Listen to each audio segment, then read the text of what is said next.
Hi, I'm Nicole. Hi, I'm Shanae. Hi, I'm Kendra. Hey, I'm Meg. How are you guys doing? Good. All right, are you ready to get started? Yeah, let's go. Okay. First question. Have you ever tried to have a conversation about race with somebody of a different race? If so, how did it go? Yeah, I automatically think back to two really good friends I had in high school. One was a foreign exchange student from China and one was from South Korea. And I went to a very, predominantly white private school, and I actually lost friends over befriending these two girls. And it just broke my heart because I saw how amazing they were, and I was so excited to learn more about their culture, and they had so much to offer. And it's really sad, but I actually had people who I thought were my friends tell me, we're friends with you, but when you're hanging out with them, I don't want to be a part of that. And that really opened up a lot of conversation with these two girls from Asia about, they'd come to our culture to try to learn more about it, and they felt like they couldn't connect and they couldn't really learn about it because they were boxed into this stereotype of race. And that was really the first time I realized, yes, where you come from is important and it is a part of your identity, but it shouldn't be a barrier or a stereotype to people boxing you in, Yeah. I've had lots of conversations with people of different races, and I think that's partly because my friendship circle over the years has been diverse, and I think that's been some of the safest places to have conversations is amongst somebody who is your friend, because there's a level of trust there. So you can be open, you can share, you can, you can let your guard down, and I feel like it's such the issues of racism and just race and culture can be so polarizing. So when you have a friendship and there's a mutual love, then you can just really listen and go, I'm so sorry that's been your experience. Or I didn't know that about your culture. That's so cool. It's there. You get to celebrate things and you get to find commonality, and you also get to understand somebody's story and understand even the heartbreak related to it. And it's been really beautiful to have that with some of my friends over the years, and even to know that there's people when things are going on in our culture right now that I can text or I can talk to over the phone or get together and just be like, okay girl, what do you think about this? Give me your perspective, and we can share and we can connect over that, even though we come from different cultures. Has been really huge.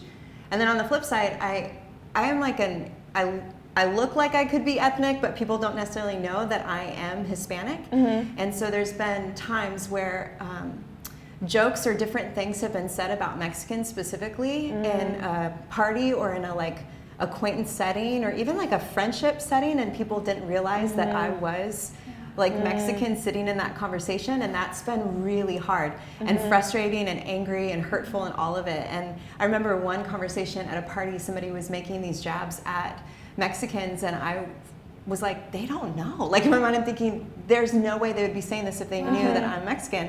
And so I just had to interrupt finally and be like, hey, I'm not trying to shame you in this conversation, but you do know that I'm Mexican, right? And it just was they were like, oh, well, I didn't mean you. I didn't. And it was just such a heartbreaking thing but also I was really grateful for that experience, because I was like, wow, I think I wouldn't know that those conversations were happening that much unless I was almost in disguise for that person. They didn't know. And so that's when it didn't go well. You know what I mean? Because it really shut down the conversation. How are you going to have a good conversation after that? So maybe don't talk that way ever again. You know what I mean?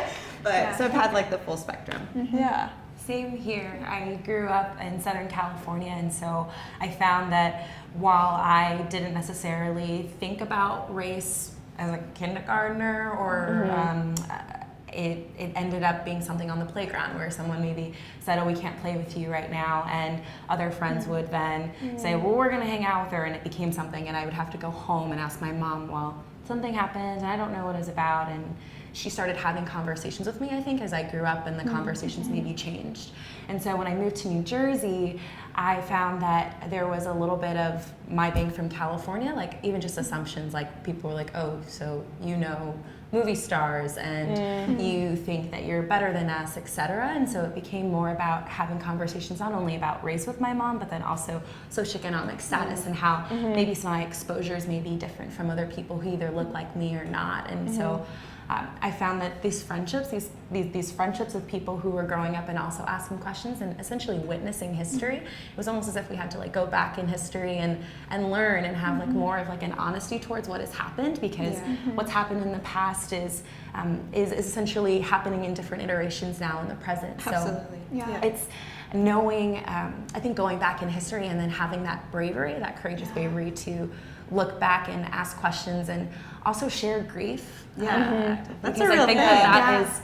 that's totally there. And then also the hope and having a conversation that maybe feels like when we're talking about equity and equality and the differences, how sometimes when we're talking about equity, it may feel like we're losing something, and in that maybe losing a little bit of the privilege that we have. So talking about race sometimes goes really well, but other times it maybe doesn't, because when we're talking about racism, it automatically becomes divisive because of the history, when truly it's about recognizing our history to then come together. Yeah. Oh, I love that. So good. Yeah.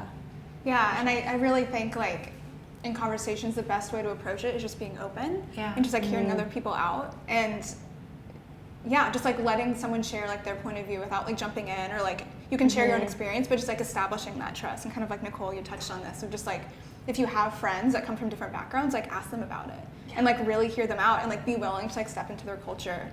Because some of my really good friends here are Chinese and Malaysian, and like they've cooked for me, and I've been able to like go to like restaurants where like I'm the only white person there, and I've loved that because it's been really, really humbling, and kind of like has removed me from like my comfortable bubble of like where I grew up, or like what I'm comfortable in. And I think like those experiences are so important, just like really understand a piece of like where the people come from. Yeah, that's right. Yeah. Cool. Okay. The second question, what part do you think media has played in facilitating these conversations? Oh, I'd say huge. When you think about movies and representation, there's the part of it that becomes educational, and then there's the other side of it that is then about, oh, well, if Kerry Washington is the first Black woman to lead a primetime show in a number of years, what does that mean? Because it's not as though that there hasn't been professional or talented actors before then. And so I think sometimes stereotypes maybe perpetuate some of the things that people might be believing, like in reference to like what you experience with your friends, but then also it recasts like a social imagination, like an imagination towards like what the world could look like if we see people in their lives outside of these small little picture frames of again, like stereotypes. Yeah, I mean it's huge, right? Because we're surrounded by like media. This is the world that we live in, and they sell us stories all the time, and they influence the way that we approach stories and the way that we reflect on our own stories. And I think representation is a huge thing.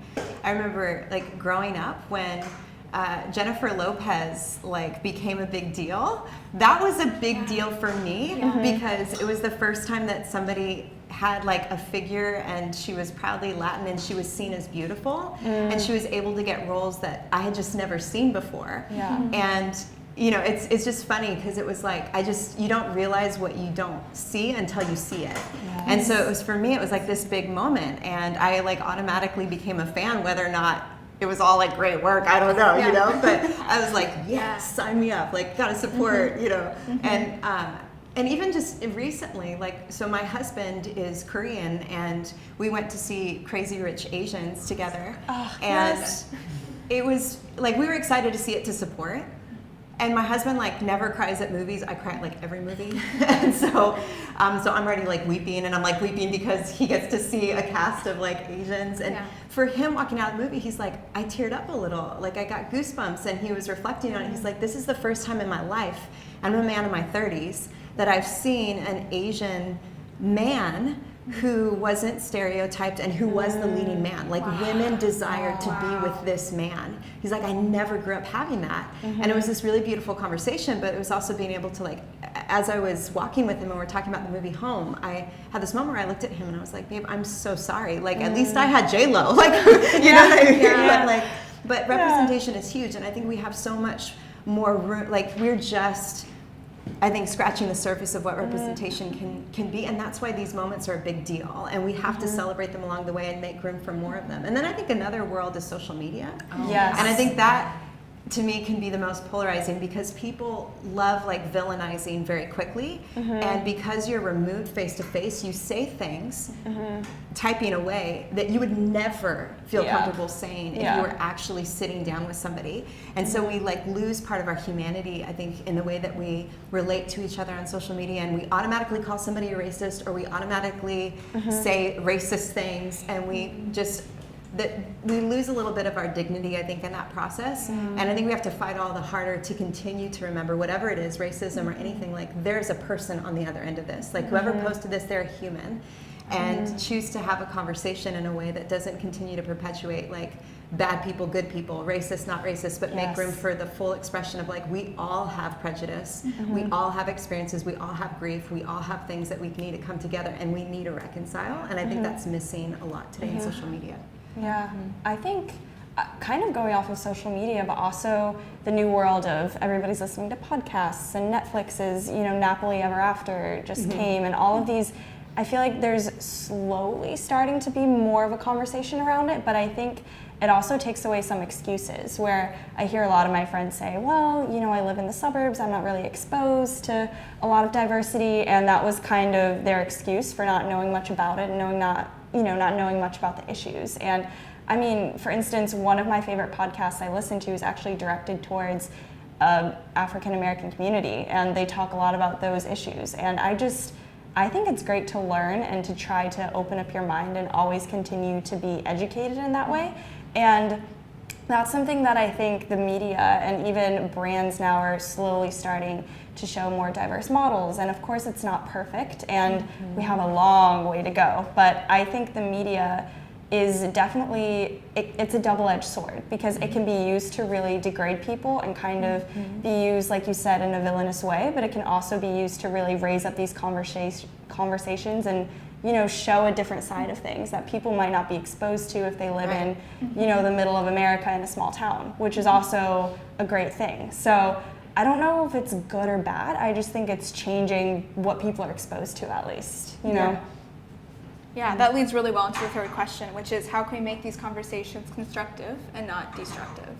And I totally agree with you. And I think like the more we recognize like how it can be educational, it can be used for good, and even just like following like your friends, or just being like, hey, I'm gonna go serve here, or here's ways we can get involved in your community. Like a couple of my friends have started doing that, and that's been huge for me, just to be like, okay, yeah, I have a free Saturday. What can I do to give back, and what can I do just to be positive and like to reach out? But yeah. Do you guys have any other ideas? Yeah. I really like what you said, I think for the first question, where you were saying just to ask people questions if they're from a different race. And I think one of my best friends is half Puerto Rican, half Dominican. And I realized one day that I hadn't asked her. And I just sat down and I was like, I would love to hear your perspective on this. And she just told me, she kind of just laid it all out there, like what she goes through on a daily basis. And I had no idea. Like, I mean, I'm her friend, and I see what makes her unique and what makes her so special, and I love those things about her, but really just sitting down and listening to her and trying not to have my own opinion, but really just to see things from her perspective, I think is so important, whether it is somebody who's your friend or somebody who you might be having a conflict with, just to really take a step back and be like, okay, what can we both learn from this situation? And even if we don't both fully agree, like trying to see where the other person's coming from.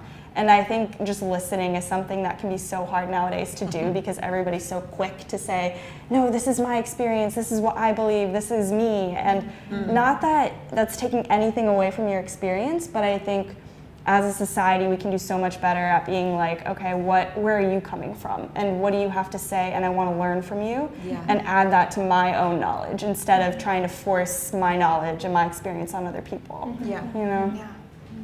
I think in addition to listening, there's also the portion of believing people when you do listen. It can be really hard to ask someone to tell you their story and then hear something that you just don't want to believe, that you maybe even been taught not to believe. And so that process of listening, believing, and then like moving forward with a knowledge that you don't necessarily have to go to the same friend over and over again to ask the questions. We have podcasts, we have movies, we can bring in more people so that maybe we're hearing from, you know, not making it a black and white conversation, which so oftentimes talking about race in America becomes. We can talk about people who maybe identify as being biracial and identify within, again, like so many different cultures and ethnicities. And I think another part of making it constructive is allowing for like, how could I say this? Excuse me, allowing for even like silence.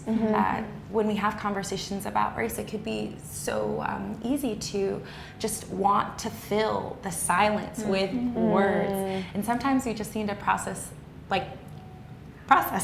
and allow things to really land.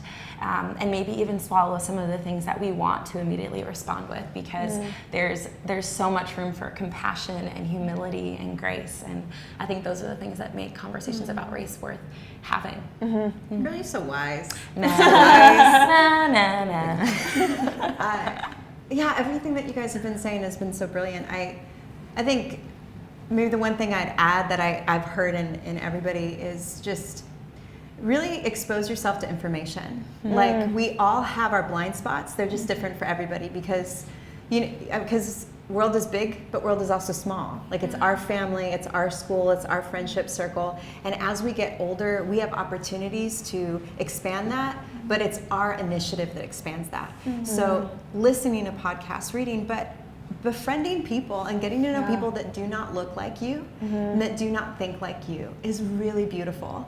And that's how you actually get to decide and determine, based on a broader perspective, where you land and what you believe. But if you just keep your world small, then you do have a small and limited perspective. Your blind spots are a lot larger. And so, and there's great books and stuff. I just think it's such a big issue that we have a responsibility to not just go, oh, well, this is the way I was raised, and that's the end of the conversation, or these are my friends and I'm comfortable, and so this is as much as I'm gonna know about the issue. Like, we have more than ever at our fingertips the opportunity of knowledge, and I think that's a really great thing that we can grab a hold of and read books and, you know, and listen and then ultimately befriend. Like, be friends with people, you know? I think that's so important. Yeah, I love that.